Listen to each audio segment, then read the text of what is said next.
கர்த்தருடைய பரிசுத்த நாமத்துக்கு மகிமை உண்டாவதாக. ஆண்டவராகிய இயேசு கிறிஸ்துவின் நாமத்தினாலே உங்களை யாவரும் நான் வாழ்த்துகிறேன். அன்பானவர்களே, ஆண்டவருடைய சுபாவங்களை குறித்து நாம் தியானித்து வருகிறோம். அதில் முதலாவதாக ஆண்டவர் அன்புள்ளவர், இரண்டாவது ஆண்டவர் இரக்கமுள்ளவர், மூன்றாவது ஆண்டவர் கிருபை அளிக்கிறார், நான்காவது ஆண்டவர் நம்மளை ரட்சிக்கிறார் என்று நாம் பார்த்தோம். எதிலிருந்து ஆண்டவர் நம்மளை ரட்சிக்கிறார் என்று பார்க்கும்போது ஆண்டவர் நம்மளை பாவத்திலிருந்தும் மரணத்திலிருந்தும் நம்மை ரட்சிக்கிறார், காப்பாற்றுகிறார் என்று நம்ம பார்த்தாங்க. சரி, பாவம் என்றால் என்ன அப்படின்னு நம்ம கேட்கும்போது நம்ம என்ன பதில் சொல்வோம்னாக்கா, சிகரெட் பிடிக்கிறது, அதுக்கப்புறம் மதுபானம் அருந்துவது, இதெல்லாம் பாவம் என்று நம்ம சொல்வோம். அன்பானவர்களே, இதெல்லாம் பாவ கிரியைகள். சரி, ஒரு மனுஷன் தானாகவே பாவம் செய்கிறானா என்று பார்த்தாக்கா இந்த பாவத்துக்கு பின்னாடி சில காரியங்கள் எல்லாம் இருக்குது. அந்த காரியங்களை குறித்து தான் நாம் இன்றைக்கு பார்க்க போகிறோம்.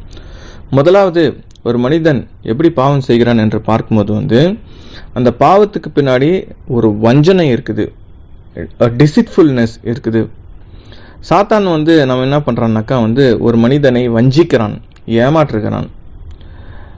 இந்த மாதிரி அவன் வஞ்சித்த பின்னாடி அந்த மனிதனே தானாகவே போயிட்டு அவன் பாவம் செய்கிறவனாக காணப்படுகிறான். ஏதேன் தோட்டத்தில் பார்க்கும்போது சாத்தானானவன் ஆதாமை வஞ்சித்தான். ஆதாமே போயிட்டு அந்த கனியை புசித்தான் என்று நம்ம பார்த்தோம். சாத்தான் என்ன பண்ணுவான்னாக்கா, அந்த பாவத்துக்கு பின்னாடி இருக்கிற அந்த ஒரிஜினாலிட்டியை மறைச்சிட்டு ஒரு டூப்ளிகேட்டான ஒரு பிக்சரை நமக்கு காட்டுமா. ஃபார் எக்ஸாம்பிள், ஒரு ஸ்வீட் எடுத்துக்கினாங்கனாக்கா, அந்த ஸ்வீட் சாப்பிட்றதுக்கு ரொம்ப டேஸ்டாக இருக்கும். ஆனால் அந்த ஸ்வீட் உடலுக்கு ரொம்ப கேடு விளைவிக்கும்னு சொல்லிட்டு நம்ம புரிந்து கொள்ள வேண்டும். சாப்பிட்றதுக்கு நல்லா இனிப்பாக இருக்குது, ஆனால் நம்ம உடம்புக்கு அது கேடு விளைவிக்குதுன்னு சொல்லிட்டு நம்ம புரிஞ்சுக்கொள்றதில்ல. அதே மாதிரி தான். ஸோ முதலாவது ஒரு பாவத்துக்கு பின்னாடி ஒரு வஞ்சனை இருக்குதுன்னு சொல்லிட்டு நம்ம புரிந்து கொள்ள வேண்டும். ரெண்டாவது பாவத்துக்கு பின்னாடி ஒரு பயம் இருக்குது. இப்போ ஆதாம் பாவம் செய்த போது ஆண்டவர் ஆதாமை கூப்பிட்றார், ஆதாம் ஆதாம்னு சொல்லிட்டு.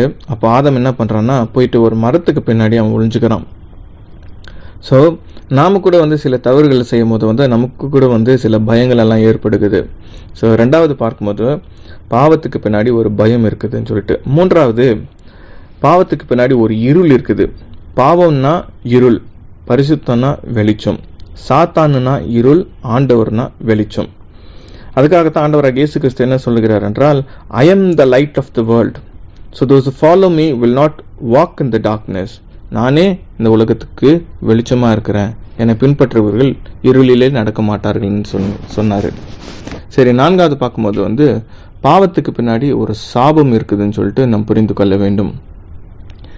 ஆதாம் பாவம் செய்த போது ஆண்டவர் என்ன சொல்றாருன்னா, உன்னால இந்த பூமி சபிக்கப்பட்டு இருக்கிறது அப்படின்னு சொல்லிட்டு ஆதியாகமம் 3ஆம் அதிகாரம் 17ஆம் வசனத்தில் ஆண்டவர் சொல்றாரு. சரி, நான்காவது பார்க்கும்போது பாவத்துக்கு பின்னாடி ஒரு மரணம் இருக்குது.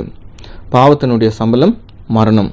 இது எந்த மாதிரி மரணம் அப்படின்னு பார்க்கும்போது ஆண்டவராகிய இயேசு கிறிஸ்துவ இந்த உலகத்தில் நம்ம வாழும்போதே நம்ம ஏற்றுக்கொள்ளவில்லை என்றால் நாம் மரித்தவர்களுக்கு சமானம் அப்படின்னு சொல்லிட்டு ஆண்டவராகிய இயேசு கிறிஸ்துவே சொல்றாரு.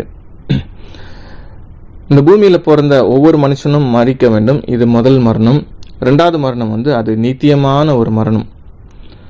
ஸோ இந்த ஒரு மரணத்திலிருந்து காக்குவதற்காகத்தான் ஆண்டவராகிய இயேசு கிறிஸ்து இந்த பூமிக்கு வந்தார். அன்பானவர்களே, இத்தனை காரியங்கள் நம்ம பார்த்தோம், பாவத்துக்கு இத்தனை காரியங்கள் நம்ம பார்த்தோம். ஆனால் இதை எல்லாத்திலிருந்தும், இந்த மரணத்திலிருந்தும் பாவத்திலிருந்தும் காக்குவதற்காக நமக்கு ஒரே ஒரு ஆண்டவராகிய இயேசு கிறிஸ்து தான் இருக்கிறார். ஆகையினால அவர் இந்த பூமிக்கு நம்மளுடைய பாவங்களில், நம்மளுடைய தண்டனைகளெல்லாம் அவர் ஏற்றுக்கொண்டு நமக்காக அவர் மரித்தார். ஆகையினால ஆண்டவராகிய இயேசு கிறிஸ்துவை நாம் ஏற்றுக்கொள்ளும் போது கண்டிப்பாக பாவத்திலிருந்தும் மரணத்திலிருந்தும் காக்கப்படுவோம். நமக்கு ஒரு ஆசீர்வாதமான ஒரு வாழ்க்கையும் நமக்கு ஒரு நித்திய ஜீவனும் இருக்குது. கர்த்தர் தாமே இந்த வார்த்தைகளை ஆசீர்வதிப்பாராக. ஆமென்.